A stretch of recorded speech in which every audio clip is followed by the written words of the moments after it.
Hello again, everybody. Welcome to the OCVarsity Football Prediction Show. It is Week 8. Steve Fryer here with Dan Albano. A lot of crucial games when you get to this part of the season, Dan. You know, playoff berths, league championships are at stake, and finally we get the Crestview League and the North Hills League finally joining the fray in terms of playing league games.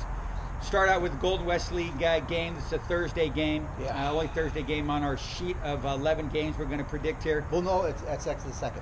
There's one big Thursday game that you will be attending. Oh, yeah. On Thursday at Huntington Beach. Thanks for the reminder, baby. Right. Orange versus Segerstrom. I went back and forth on this one. Both these teams are really good right now. Yeah. They're both Orange is 1-1 league. Segerstrom's 2-0. Yeah. I went with Orange. I like Wilkinson, and I just like also Cyrus Collins. He's a guy who's a difference maker. A guy like that in a game like this can make a difference. So I went with Orange. Yeah, he's a speed burner. So is Jordan Smith. They have some serious speed. You know, both these teams are 6-1. I'm picking Orange as well, even though they lost their running back, Miguel Orendane, last week against Westminster. Sounded like a pretty significant injury. But I like their bounce back capability. Segerstrom won a close game between these teams last year, but I think Orange is going to bounce back. It's going to be a tough game though, but maybe Segerstrom's going to separate themselves. But I'm picking Panthers. Also Thursday, thanks for reminding me, Los Alamitos versus Edison. We're calling this our game of the week. I think it's pretty clear these are the two best teams in the Sunset League, and the league championship is at stake here. Yeah. Dan, we were at Edison yesterday, and I don't know if you or I decided who our winner was at that point, because we went back and forth. I'm going to go ahead and stick with Los Al because of the defensive edge I think that they might have in this game. And I'm picking Edison. Okay. And actually for the same reason as you, Fryer. Defensive. You know, I'm looking at Edison's defense, 4 shutouts, including 2 in a row. So I think I think they're gonna try to they're gonna have to be physical. They're gonna have to stop the Los Al run game. Yeah. And if they do that, and then they roll out and put Griffin O'Connor out in some space and roll him out and try to avoid some of that pass rush, which I think is going to be coming heavy for him. Los Al would be smart to blitz the heck out of Connor. Yeah. Because Edison doesn't have much of a ground game going, so they're going to have to move Connor. Connor's going to have to get rid of it. We'll see how those Edison slants work, but I'm picking the Chargers. Yeah, it's funny we're picking different teams for the same reason. Defense. Yeah, that's kind of curious to me. Yeah. Okay, all right. So on we go to the Crestview League opener, Yorba Linda against Canyon. Interesting game. I went back and forth in this one too, bud, and I went with Yorba Linda. Basically, I just think they got a little bit more momentum going with those back-to-back wins over Brea and Esperanza. Yeah, I got the Mustangs as well. This is a tough one. Okay. You know, Canyon lost that tough one last week to El Dorado. Big fire week. A lot of emotion for the Comanches. Being so close to the fire, the Canyon Fire too. But I'm going Mustangs. You know, both these teams have an interesting history with Elmo. I looked at that. So did I. Yorba lost to Elmo. Canyon beat Elmo, right? Yeah. But I'm picking I know Yorba. it goes opposite of the logic, doesn't it? I know it does, huh? I know, I thought of the same thing. All right, Valencia against Tustin. Another good one. A crazy league, the Empire League so far. Yeah. A couple weird semi-upsets, I suppose, we want to call it that. I went with Tustin. I think that, we've always seen Tustin, as the season progresses, they get that double wing offense going. It gets better as the season progresses. We're in week 8 now, and Tustin is rolling, and I see the Tillers winning this game, man. I think this is a great ground and pound game. Yeah. Both these teams like to run the ball. Game will be over 90 minutes. Yeah. How many touchdowns is Mr. Fryer has Tustin thrown this year entering week 8? Touchdown passes? Yeah. Oh, probably close to my IQ, 0. That's correct. On the touchdowns, not your IQ. 0 touchdowns. So it's KC Carr with his 1,500 yards rushing against the duo of Sandoval and Oropeza, who very good running backs. And Valencia's run for 1,700 yards as a team. But I like if Tustin does not fumble the ball and cuts down those fumbles, they should be okay.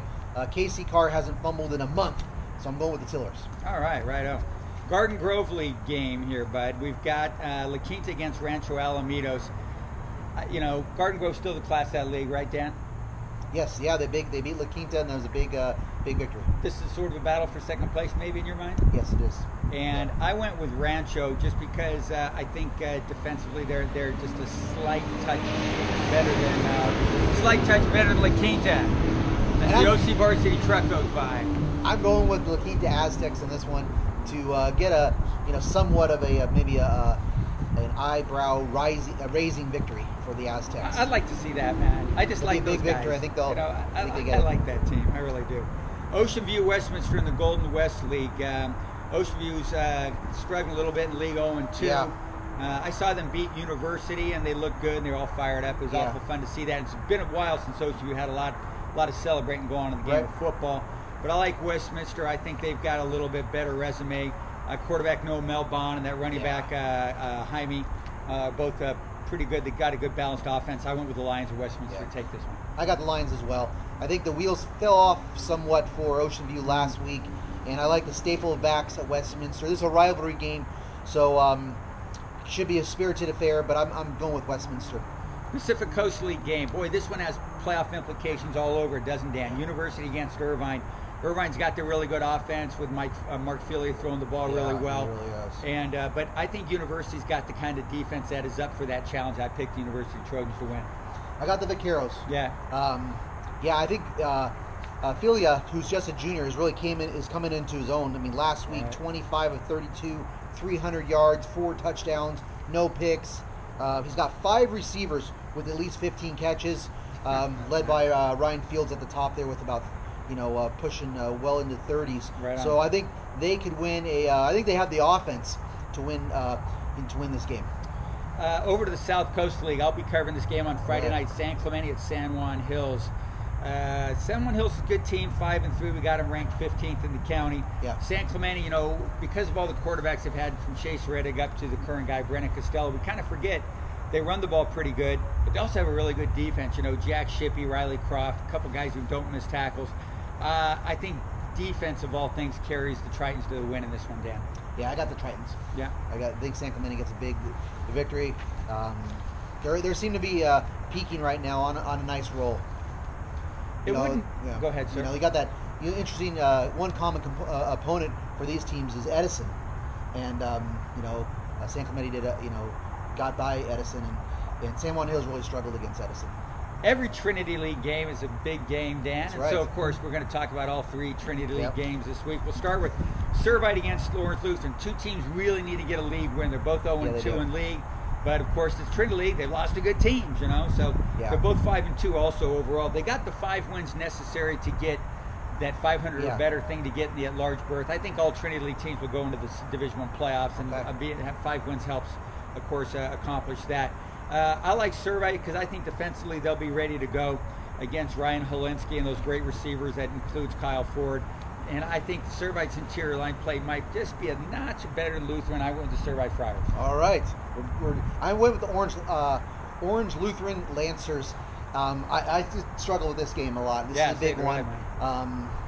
But the main reason I went with Orange Lutheran is because I think that they'll be able to protect Ryan Holinsky. Okay. And that's something that did not happen last week for the Lancers against Jay Sarah with Malik McLean.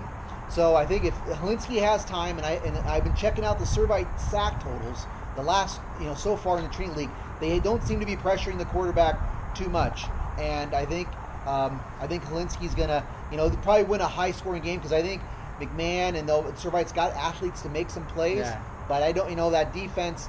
Their defense has been allowed 50 points in consecutive games. Orange Lutheran's defense hasn't been all that much better, but I think it's a little bit better. Olu did pressure Matt Robinson and made him out of the pocket and scramble in the second half when they got more aggressive with their blitz. And maybe if they would have done that earlier in the game, that might have helped them. But I'm going Olu. That, folks, was a condensed version of Dan's Trinity League podcast he does, which is really good. You should really listen to that. It is pretty darn good what you and Barajas do. Santa Monica versus St. John Bosco. St. John Bosco's coming off the tough loss to Mater Dei, and they've got a couple things going on maybe with the senior quarterback, Real Mitchell. Probably. Could he play, whatever, maybe a little bit of drama there that you don't need. And if there is any drama there, maybe just manufactured by dopes like me, I don't know. But Santa Margaret they're 1-1 in league right now. Got the win over Servite. They run the ball pretty good with Magyar, and Norwood's good at QB. But I think Bosco gets it together and gets the win. Yeah, I'm going with the Braves. It's hard for me to right now to think that they're going to lose twice in the Junior League this year. So I got the Braves. I'm a big fan of Real Mitchell. I think he's such a talented, senior. What a speedster. And DJ, the sophomore, looks great. We'll be interested to see where they go with it at Bosco. As Coach Rollinson said last week, he said he would not envy to be Jason Negro. Quarterback issues are tough to deal with. Team chemistries. All the reports are great about DJ, but and then Santa Margarita playing great. Coming off a nice victory against Servite, and they've shown that they can score 35 against Mater Dei. They can push Mission Viejo. So maybe we're not giving Santa Margarita enough credit these days. Yeah, I know. But I think Bosco gets a victory. They beat the Eagles twice last year. Yeah. Ua Galeli. I think I got it right. Nice job. Nice job. I didn't even try. I know. I probably shouldn't have. J. Sarah against Mater Dei. Best J. Sarah team probably that they've had in that program's history. Because of the line play, to me that's the difference between. They've always had good skill guys here and there, right? Right. But I think that they got the skill guys, but also I think they got the interior line play this year. But Mater Dei, and if Mater Dei doesn't take it seriously and think, we beat Bosco, we got it in the bag, then J. Sarah, you got to have to play 4 quarters against J. Sarah Monarchs. They really do. But and they seem to be, and you've been around the Mater Dei too, they seem to be sort of semi-loose and semi-business-like at the same time. That's a pretty good combination mentally to have. Yeah. I think Mater Dei is business-like enough to not let it slip by, and they get it done and they beat J. Sarah. Yeah, I think Mater Dei's having a lot of fun this year. They seem to be that way. They seem to be pretty loose. They've been playing fun, and they're letting their show. Before we came down here today, I was watching JT's highlight run against Bosco. I mean, had some shifts, doesn't he? That's a kid looking like he was having fun. So right. I think, and then there's a lot of guys on defense. They like having fun hitting. So I'm picking the Monarchs. But I suspect J. Sarah will play pretty well. They got 2 home games to finish out the league, so they'll have a chance, maybe to play Bosco tough, and they still have Santa Margarita those last 2. But I'm picking Mater Dei to go 8-0 in this battle of unbeatens. And hey, I want to congratulate you, Steve, on your Distinguished Service Award later here today. So, congrats to our franchise here, Steve Fryer, with a well-earned honor. So enjoy that coming up here. It is a team award. All right. And, you and I have had a lot of fun covering high school sports for a long time. You're a true champion of character. The one thing I don't like about Dan Albano, he works so hard, he makes me work harder too. I got to get up early in the morning every day and shovel away, because this guy is kicking tail every darn day for our team. God bless you. Take care. I just get up because my kids have to go to school early, so I don't have much choice. He's driving with one hand and tweeting with the other. Don't tell the CHP. Yeah. Okay, that's our prediction show here at OCVarsity for Week 8. It's going to be a great weekend of football, man. League play is in for everybody. Some crucial games this week. So hang out with us all week here at OCVarsity. We're ready for another fun week of football. Thanks a lot.